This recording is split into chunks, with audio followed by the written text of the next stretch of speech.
We're going to go through some suggested Zoom settings that you should have before you start your meetings. So you're going to go to zoom.us and then click on My Account.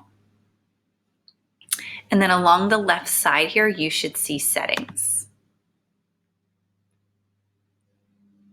Okay, we're going to go through here and just talk about some of the options. So the first one that comes up for security is the waiting room. This is automatically defaulted on, and you want to leave it on. This would prevent any participant from joining the meeting before you get there or before you allow them in. So when they click on your link for your meeting, they will be put in what's called the waiting room, and they will sit there until you admit them or the co-host admits them into the meeting. So definitely a very important feature to have turned on. There's some options here for the waiting room. You can direct certain people to go or to not go to the waiting room, but I just keep it on everybody. Under Customize, you can put a little picture or a topic so they see something when they're in the waiting room. Again, I just leave all of that off and keep it simple. Okay, so the next item is require a passcode when scheduling new meetings. So this would require people who are joining the meeting to enter a passcode. That is defaulted to on, and it's up to you if you want to leave it on or not. Require a passcode for instant meetings. We're not going to really need that. Some of these I'm just going to leave on as default. This embed the passcode into the invite for a one-click join. This is going to be left on. Again, it's your personal preference, but this makes it very easy for your students to just click the invitation and get let in. And because we're already putting it behind a password-protected learning management system, Google Classroom for us, it's already password protected. So here we leave this on and they can just click and go right to the waiting room. Require a passcode for participants joining by phone.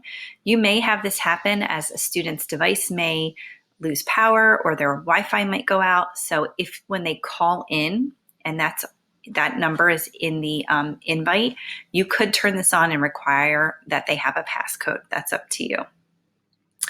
Only authenticated users can join meetings. This means that they would need to authenticate themselves and they would have to have an account to get in, so we're going to leave that off. Okay, and again, that's another form of an authenticated user. Schedule meeting. So start meetings with the host video on. It asks you each time otherwise, but if you just want every time you're meeting your video to be on, then click it. And same thing for students and participants. We leave that off, but you might require them to have their video on. That's up to you. These things, again, we're just going to leave as is for the audio. Allow participants to join the meeting before the host arrives. You want that off. You do not want them in there unattended before you or the co-host get there. Enable meeting personal ID. So this is a 9 to 11 digit number that would be assigned to your account. This would be your personal meeting room. So if you want to have that on, that's up to you again. These things are just defaulted. I just leave them as they are. Mute participants upon entry. I think that's a good one to have. They can always unmute themselves and you can unmute them, but it's helpful, I think, when they first come on to be muted, but that's, again, personal choice. Receive desktop notifications for upcoming meetings. You might want that on. Okay, these things, the require encryption for third party, just leave that off. Chat, again, personal choice, definitely based upon grade level and your class. Do you want them to be able to send messages in the chat to participants?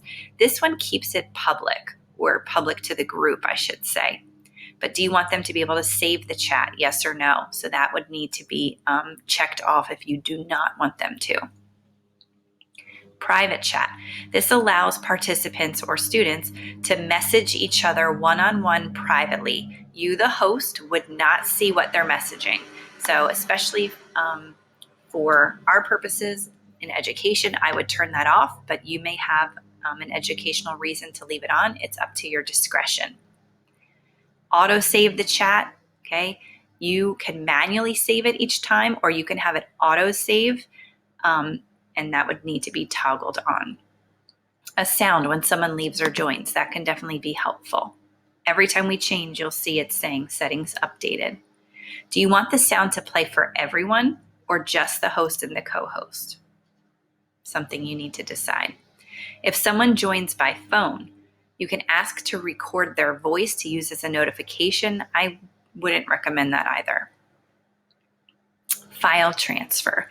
So in the chat, you can add different types of files, or you can allow only specific files and you can type them in if you want. So for example, you can upload a photo, you can drop a PDF in the chat. The only problem with this is that on a Chromebook, they can't see the files. So it could really not even be useful for those of you who are working with students who are going to have Chromebooks at home. So that's up to you. But you can still send links in the chat. Feedback to Zoom. Do you want that to automatically go at the end of the meeting? Display end of meeting experience feedback survey. Again, this is just Zoom collecting some information from you. It's up to you if you want that on. Allow the host to add a co-host. Co-hosts have the same in-meeting controls as the host. I have turned that on. This would allow a co-teacher or an IA to have some controls in the meeting. So if you're lucky enough to have another adult in there, they could, for example, monitor the chats or move around in the breakout rooms. They can mute and unmute members. If you were to lose connection, you as the host got kicked out, the co-host would immediately get the abilities that you had as the host, and it would automatically have them take over. So I do suggest leaving that on. You can make any participant the co-host when you get in. So if you teach students where you're comfortable making a student a co-host, they're reliable and trustworthy in the event that you get kicked off, you can do that once you get in the meeting. You can name them the co-host. But again, this needs to be turned on for you to even have that option. Polling also needs to be turned on. It's a really useful feature. You can survey the students on the fly in your meeting. You can have polls saved and launch them and relaunch them. So it's a good way to check for understanding, to get a quick assessment of the group before you move on, things like that. So you need to have that turned on or you will not have the option in your meetings. Always show the meeting control bar. Yes, you want that there. Show Zoom windows during screen share. We want to turn that on. That way you can be able to show multiple windows. It will show some of your setup process, like when you're launching polls and things. So again, this is up to you, and you can always change these later. Allow participants to share their screen. Okay, so if you want them to be able to share their screen, you need this on. You can always override them as the host, but they will have the ability to share their screen. Who can share their screen? Only the host or all participants? Okay, and you might turn this on and off depending on your class meet for that day, which is okay. Who can start sharing when someone else is sharing? You might want to leave that to the host to override, but you could choose to allow your students to, acknowledge when it's their turn, and they could override somebody who's sharing their screen. Disable desktop screen share for users. Okay, so do you want them to be sharing just a single application, or do you want them to be able to share anything on their desktop and move in and out of different platforms? Annotate. So we've learned that annotation is a great tool for teachers. Unfortunately, on the Chromebook, the students cannot annotate. They can see what you've done, but they cannot annotate the screen from their device. However, if somebody is on an iPad or a MacBook, they will be allowed to. So do you want hosts, co-hosts, participants to be able to annotate? You need to turn that on. Also, do you want to be able to save those screens after they're annotated? Or do you want only the person sharing the screen be able to annotate? Because again, it could be collaborative if they are on an iPad or a MacBook. Next is the whiteboard. Allow the host and participants to share the whiteboard during a meeting. You're going to want that on. Again, it's up to you. Do you want to be able to save the whiteboard in the content, You want it to auto-save once the sharing is stopped. Remote control, you probably would want this on maybe for a co-host, but you likely won't give students control of your screen. The nonverbal feedback, do you want them to be able to express their opinions and themselves by having the icons like thumbs up, thumbs down, raise your hand, I need more time, slow down, so on and so forth? I would keep that on. Allow them to communicate without interrupting by showing emojis. So those will show up on their little picture tile, and it'll last for about 10 seconds and then disappear. So this is different than the feedback that they would leave in the participant list for the host. This would go for all to see on their photo. So do you want reactions on or off? Allow removed participants to rejoin. So if you're using a recurring link and a student is misbehaving, or they're in the room and they shouldn't be, it's not their scheduled time or something like that, you can remove them from the meeting. If this is off and it's a recurring link, they will not be allowed to get back in ever. So you might want to turn this on. If you keep it off because you really feel strongly you want to block people from your meetings, then when a situation occurs like I explained before, you would put that student in the waiting room instead of just kicking them out of the meeting. That way they can have a minute to control themselves or whatever they need to do, and then you can let them back in. Okay, but if you don't allow them to rejoin, they won't be able to get back on the next day. Allow participants to rename themselves.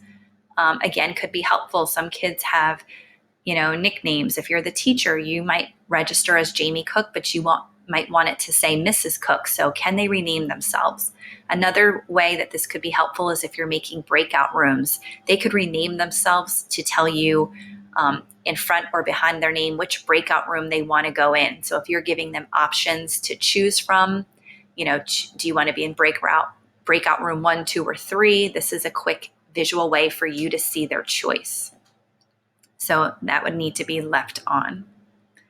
Hide participant profiles in a meeting. So some people know how to add a little picture to their profile. Do you want that to be on and displayed or not?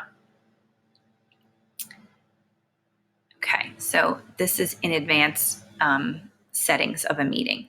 Report participants to Zoom if there's inappropriate behavior. Breakout rooms. This needs to be on if you want to be able to enable breakout rooms and split up your class. You can also assign breakout rooms when scheduling. Okay, so you can get ahead of that. Remote support. Allow meeting hosts to provide one-on-one support to another participant. Closed captioning. You would have to use a third-party device for this or have somebody else in there typing the closed captioning out. Okay, do you want to save the captions?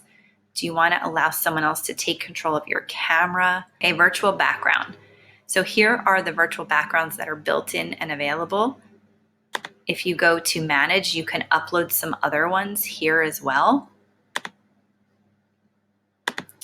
On a Chromebook, the virtual backgrounds do not work, so the students can't add them anyway. But if they're on a different device, this is enabled, they can change their background. Okay, so identify guests. This would just identify a particular participant in the meeting that they are a guest in the participant list. Auto answer in the group chat, we leave that off. Only show emails when sending invites. This again is only if you're going to be inviting people by email. The rest of these things we're just going to leave. They're toggled off. We're going to leave it that way. We don't need to allow live streaming. Do you want them to request permission to unmute? So if you have them muted or you have mute all, they can unmute themselves with the click of a button unless you turn this on, and then they need to ask permission. Here are your email notifications. So do you want to get an email when any of these things happen? Okay, again, some of these things we just don't need to even change. Okay, and that's it. You don't have to save because as you make a change, it automatically saves. So now your meeting settings are set and you would just change them or modify them as you want. Okay, that is the settings tab in Zoom.